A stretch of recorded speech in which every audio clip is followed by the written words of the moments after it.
Hello guys, welcome to my YouTube channel MJ Assam. গৈ আছোঁ এতিয়া আমি এই আমাৰ যোগীজান ৰোড যিটো যোগীজানৰ পৰা বুজাই যিটো ৰোড গৈছে ঠিকাদাৰ বস্তি পানী একদম পুৰা ৰাস্তাৰ ওপৰলৈকে শুনা পাইছোঁ পানী একদম ভৰি গ'ল আৰু পানী ইমান তীব্ৰবেগী স্পীডত পানী গৈ আছে কিন্তু আমি এতিয়া আমাৰ এখন খাটাৰা বাইক লৈ আৰু গৈ আছোঁ আৰু ঘৰৰ পৰা যদি হয়তো গাড়ীখন ওলাব নোৱাৰিলোঁ গাড়ীখন একেবাৰে বোকা আৰু বোকা গাড়ীখন আজি 3-4 দিনৰ পৰা ওলাব নোৱাৰিছোঁ সেইকাৰণে আৰু আমি এখন বাংগা বাইক লৈ আমি আৰু আহাত কোনো ৰকমত ওলাইছোঁ আৰু যাওঁ বলক ভিডিঅ'টো আৰম্ভ কৰোঁ।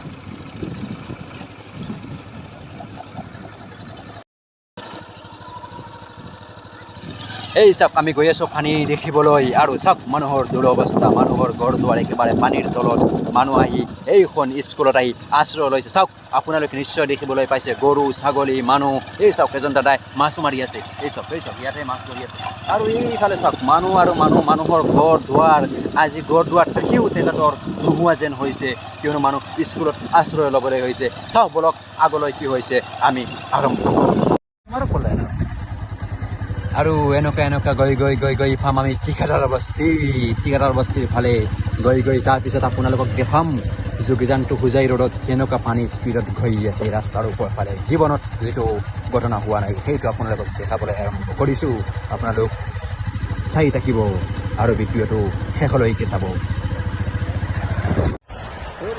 চাওক এইবিলাক অঞ্চলত কেতিয়াও পানী হোৱা নাই জীৱনৰ প্ৰথম পানী হৈছে কিন্তু আমাৰ হোজাই যোগীজান যিটো সংযোগ পথৰ ওপৰেৰে পানী গৈ আছে এনেকুৱা স্পীডত পানী আমাৰ জীৱনত দেখা নাই চাওক আপোনালোকে পানীৰ দৃশ্য আমি আপোনালোক সকলো দৃশ্য দেখাই যাম কিন্তু জীৱনৰ প্ৰথম কপিলী নৈৰ পানীয়ে ভয়াৱহ কাণ্ড চলাইছে চাওক মই সকলোকে আপোনাক দেখাম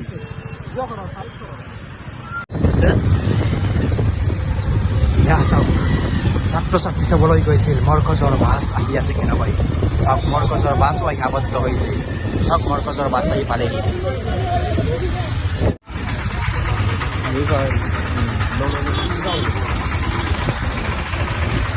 চাওক ভাই মানুহ কেনেকৈ আহিছে পানী চাবলৈ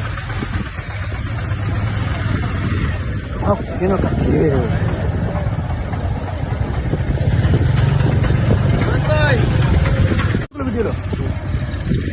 এই চাওক আমাৰ নাজিম বাই আহি আছে লংগি লৈ পেলাই লঙি পিন্ধি আমাৰ নাজিম বাই আহিছে পানীৰ মাজেৰে যোগীজান হোজাই সংযোগী যিটো পথ সেইটো পথেৰে নাজিম বাই খোজকাঢ়ি আহি আছে এই নাজিম দা পানী কেনেকুৱা হৈছে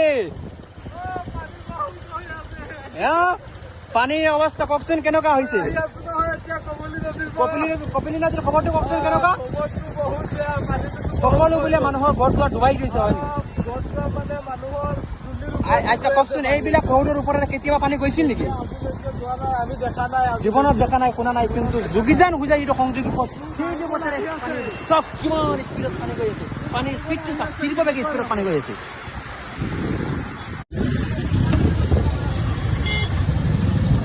চাওক যান বাহন একদম আবদ্ধ হৈ পৰিছে লাহে আগফালে গৈ আছে ইমান ট্ৰাফিক জাম লাগিছে নহয় এইবিলাক ৰাস্তাত কেতিয়াও পানী হোৱা নাই কিন্তু আচৰিত যেন লাগিছে মানুহৰ আচৰিত লাগি পেলাই মানুহ আহিছে দেখিবলৈ মানুহ চাবলৈ কিন্তু এইবিলাক অঞ্চলত কেতিয়াও পানী দেখা নাই সেইবিলাক অঞ্চল চাবলৈ মানুহৰ ভিৰ হেঁচা পোৱা লাগিছে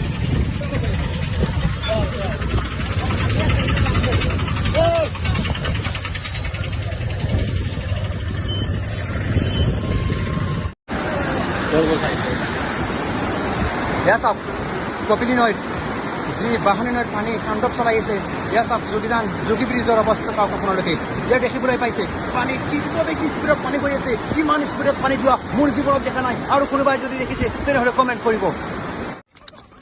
আমি ৰেল লাইনত এতিয়া খোজকাঢ়ি গৈ আছোঁ আমি 5 কিলোমিটাৰ আমি খোজকাঢ়ি গৈ আছোঁ মানুহৰ দূৰ দেখা চাবলৈ কিন্তু আগতে কি হয় আপোনালোকচোন আমাৰ আমি শুনা পাইছোঁ আগতে ৰেল লাইন একেবাৰে ডুবি গৈছে পানীৰ তলত গৈছে কিন্তু পানীৰ তলত কিমান ৰেল লাইন গৈছে আজি ৰেল চলাচল বন্ধ হৈ পৰিছে সম্পূৰ্ণৰূপে মানুহৰ যাতায়াত বন্ধ হৈ পৰিছে সেইকাৰণে আমি আগলৈ গৈ আছোঁ আপোনালোকক দেখাবলৈ চেষ্টা কৰিম আপোনালোকে ভিডিঅ'টো চাই থাকিব।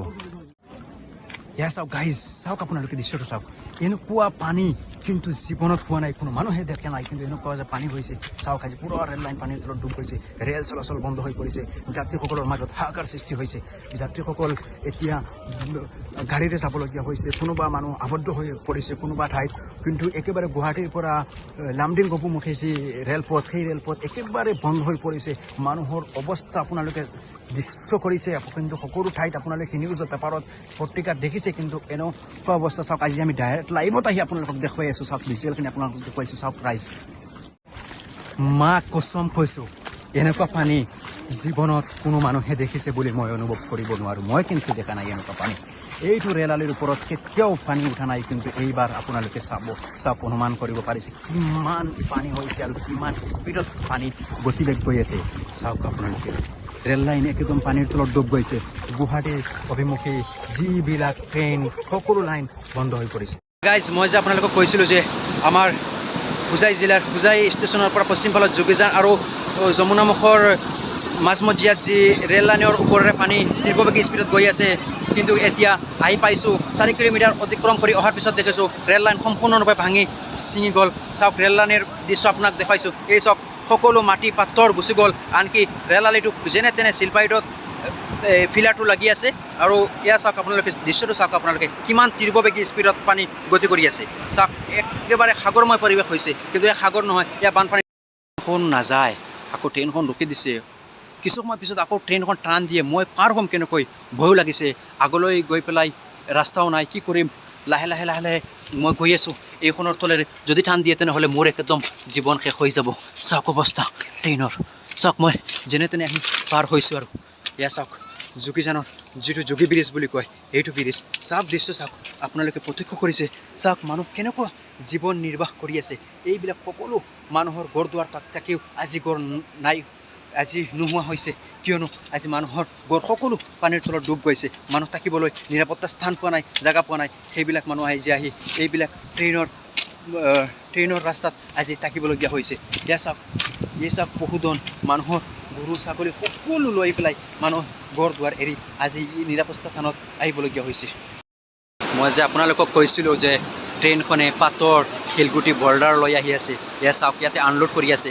ইফালে আৰু ট্ৰেইনখন নাযায়। আগতে পূৰা ৰেল লাইন ভাঙি পানী ইপাৰৰ পৰা ইমূৰৰ পৰা সিমূৰলৈ গতি কৰি আছে। সেইকাৰণে ট্ৰেইন লাইন পূৰা ডেমেজ হৈ গ'ল। সেইকাৰণে আৰু আগলৈকে ট্ৰেইনখন নাযায়। ইয়াতে আনলোড কৰি তাৰপিছত ট্ৰলিৰে নহ'লে তেওঁলোকৰ এটা পদ্ধতি কৰি আগলৈকে লৈ যাব, কিয়নো যদি পাথৰৰ বৰ্ডাৰ নিদিয়ে তেনেহ'লে সম্পূৰ্ণ ট্ৰেইন লাইন পানীৰ তলত ডুব যাব আৰু ডেমেজ হৈ যাব। চাওক আপোনালোকে, মই সকলো দৃশ্য প্ৰত্যক্ষ কৰি আহিছোঁ। এতিয়া ৰাতি হৈ গ'ল, কিন্তু অন্ধকাৰৰ মাজত চাওক ছাগলীবোৰ কেনেকুৱা, ঘৰ নাই, আজি থাকিবলৈ ঠাই নাই। এই গৰুকেইটা কোনো ৰকমত মানুহে এখন ওপৰত ত্ৰিপাল দি পেলাই ৰাখিছে। চাওক ইয়াতে মানুহ আছে, এইটো ৰেল লাইনৰ ওপৰত মানুহৰ জিন্দগী এনেকৈ গুজাৰি আছে। এই চাওক এইটোৰ ভিতৰত মানুহ আছে, মানুহ থাকিবলৈ ঠাই নাই, থাকিবলৈ জাগা নাই। নিজৰ ঘৰখন থাকি আনকি আজি ঘৰখন হেৰুৱাইছে, পানীৰ তলত ডুব গ'ল। চাওক ৰাতিও মই আপোনালোকক দৃশ্য দেখুৱাই আছোঁ।